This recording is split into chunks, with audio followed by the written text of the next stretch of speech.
पालकांच्या काही अपेक्षा असतात, मुलांच्या आयदर इंटरेस्ट नसतो किंवा केपेबिलिटीज नसतात.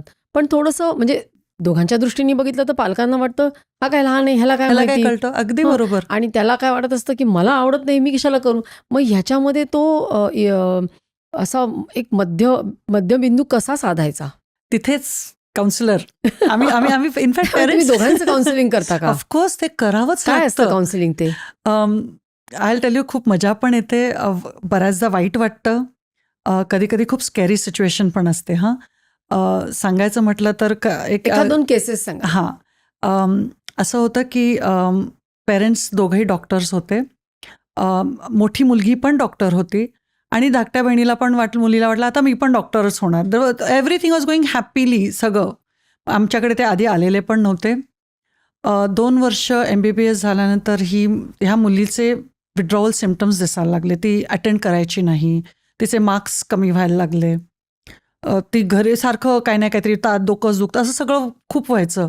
दोघंही डॉक्टर्स असल्यामुळे मेडिकल चेकअप हे सगळं सुरू झालं. कोणीतरी सजेस्ट केलं की करिअर काउन्सिलरकडे जा. तर आई वडील जेव्हा बसलेले होते सगळं की नाही तो प्रोफेसरच नाही, मग मी ट्राय करते, सगळं इकडचं तिकडचं. तर मग मी फक्त विचारलं की जरा मी हिच्याशी एकटी बोलू का. The moment the parents left, मला मेडिकल करायचं नाही आहे. अगं पण तूच स्वतःहून विचार केलायस आणि 2 वर्ष तुला मार्क, तू नीटची तयारी केलीस, यू गॉट ॲडमिशन, आणि 2 वर्षानंतर तू सांगते मला हे करायचंच नाही आहे. मग तू का केलं. नाही मला वाटलं इंटेलिजंट नाही म्हणतात ना, 90% वरती मेहनत करायची तयारी, सगळं म्हणजे from the face of it was a proper thing. तयारच नाही, मला करायचंच नाही. मग का करायचं नाही आहे. मी जसं माझ्या आईवडिलांचं लाईफ बघते किंवा मी जे लाईफ बघते, मला हे लाईफ जगायचं नाही आहे. तिच्यावर काउन्सिलिंग पहिलं करावं लागलं की नक्की तुझा इश्यू कुठे आहे. तो म्हणजे काय होतं कधी कधी पहिल्या ह्याच्यात कळत नाही, एक दुसऱ्या तिसऱ्या ह्याच्यात लक्षात आलं की तिला पहिल्यापासनं म्हणजे तिला कुठेतरी लिखाणाचीच आवड होते. तर मग इथे कुठेतरी तुला माहिती आहे तू इन्व्हेस्ट किती केलेला आहेस. मग तू एक काम कर ना, तू सायन्स रिलेटेड तू जर्नल्स लिहायला सुरुवात कर.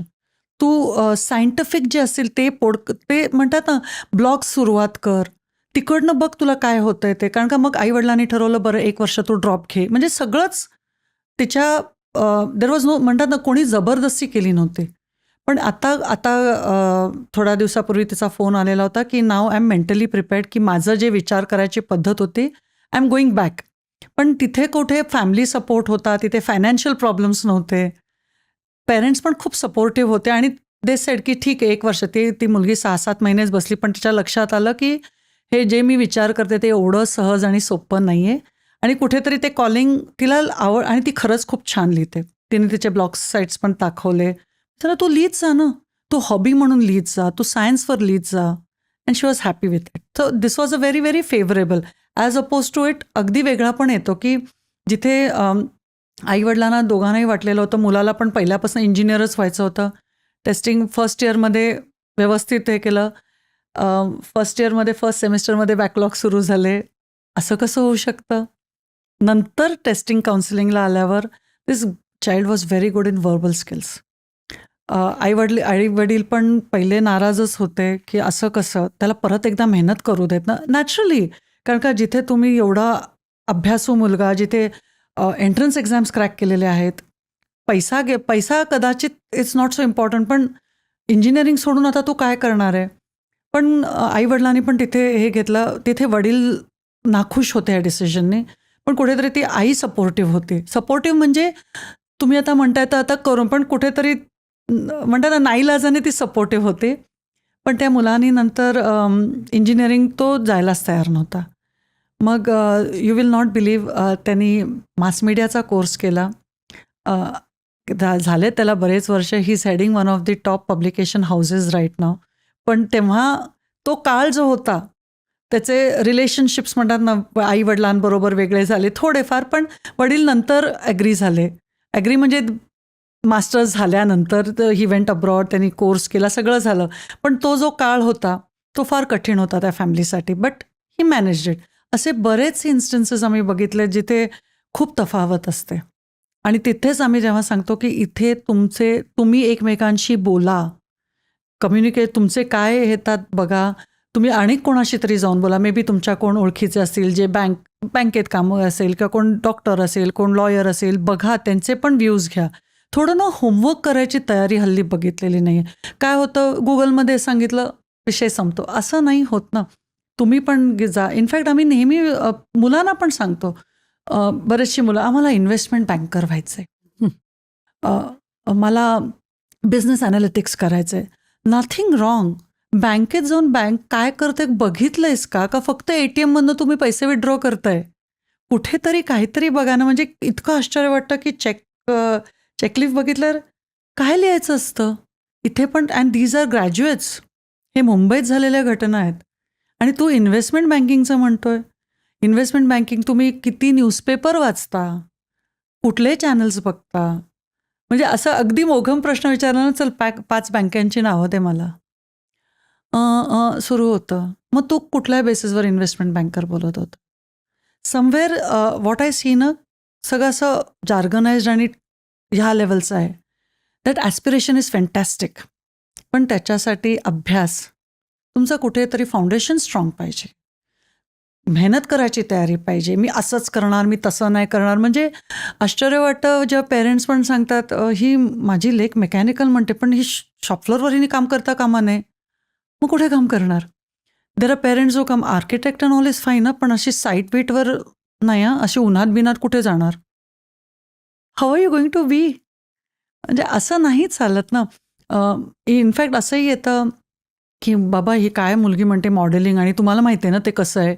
मग आम्हाला तेच सांगावं लागतं की you can be safe in the most so called unsafe profession and you can be unsafe in the most safest आपण अशा घटना आपलं स्कूल्समध्ये पण बघतो, बँक्समध्ये पण बघतो, ऑफिसेसमध्ये पण बघतो ना. शेवटी तुम्ही किती तयार आहात.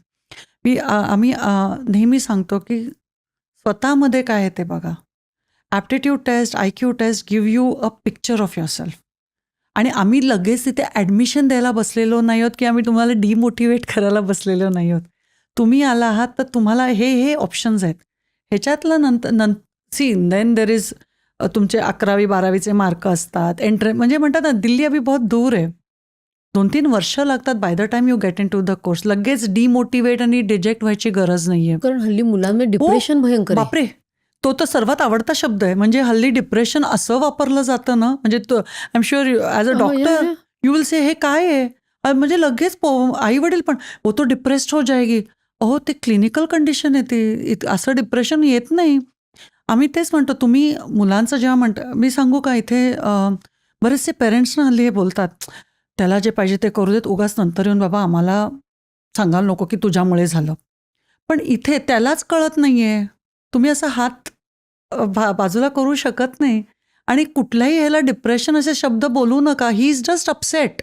इथे मुलांना वेदर ही इज अपसेट और अँग्री मधलाच फरक कळत नाहीये. तिथे पॅशन आणि आपलं इंटरेस्टच्या काय गप्पा मारताय तुम्ही. म्हणजे एवढं जार्गनाइज झालेलं आहे. स्वतःचीच ओळख नाहीये.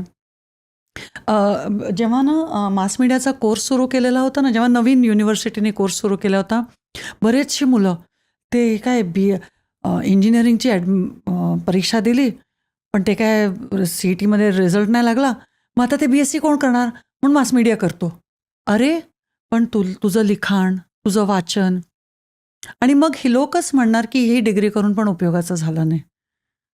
आता जर आपण मास मीडियासारखा कोर्स बघितला, तिथे ॲडव्हर्टायझिंग, जर्नलिझम, PR, तुला खरंच तू असं जिंगल करू शकतो का? किंवा तू असं निबंध तरी तुझा चांगला आलाय का? किंवा शाळेच्या म्हणतात ना ॲन्युअल बुकमध्ये तरी तुझं एखादी पोयम आलेली आहे का? हे न विचार करता कसं काय गेला? आणि जर गेलाय तर मग मेहनत करायची तयारी पाहिजे. We never say that don't go. जे कदाचित कोणाला 1 तासात समजू शकलं असतं, तुला 4 तास तुला अभ्यास करावा लागेल. तयारी आहे का? म्हणजे when you come to a career counsellor you are on an express way.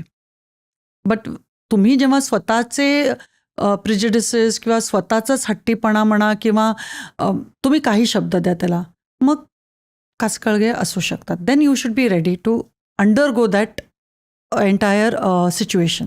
तेवढंच सांगू शकते. पण मग शहरी मुलांना थोडंफार एक अवेअरनेस असतो. पण मग ही जी एक सिच्युएशन तुम्ही सांगितली, ती ग्रामीण, शहरी सगळीकडे सेम आहे का मुलांची परिस्थिती? ग्रामीण भागात कमी आहे. इनफॅक्ट आम्हाला तिथे जास्ती फोकस्ड मुलं दिसतात. खरं खरंच सांगते. कारण का ना त्यांना ते आवड असते. म्हणजे व्हेरी रेअरली म्हणजे मला तर अजूनपर्यंत मुंबईत कुठलाच मुलगा किंवा मुलगी असं मला डिफेन्समध्ये त्याचं बोलतच नाहीत. पण तिकडे गेल्यावर आपल्याला दिसतं की नाही मला देशाची सेवा करायची आहे. वी फाइंड पीपल मुलं जिथे मला ना इस्रोमध्ये काम करायचं आहे किंवा मला रॉ एजंट व्हायचं आहे. ते ऐकलं की इतकं छान वाटतं की त्यांना कुठेतरी त्यांच्या त्या परिस्थितीतून बाहेर निघायचं असतं. आम्हाला आमचं आयुष्य वेगळं करायचं हे आम्ही भरपूर बघतो. येस, गोंधळ तिथे पण आहे. तिथे पण असं नाही की सगळेच तसे आहेत.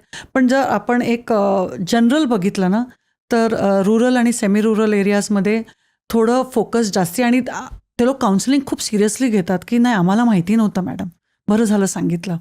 पण तेच शहरी भागात जेव्हा बघतो, हां ठीक आहे ना, इकडे नाही तर तिकडे मिळून जाऊ शकतं. खूप असं कॅज्युअल ॲटिट्यूड बघायला मिळतं. थोडं जार्गनाइज्ड, थोडं ग्लॅमराइज्ड असंच ॲटिट्यूड दिसतं. पण ग्रामीण आणि भागात ते कमी आहे ते. ही क्लिप शेवटपर्यंत बघितल्याबद्दल खूप खूप धन्यवाद. संपूर्ण एपिसोड बघण्यासाठी खाली दिलेल्या लिंकवर क्लिक करा आणि सर्व काही चॅनलला सबस्क्राईब करायला विसरू नका.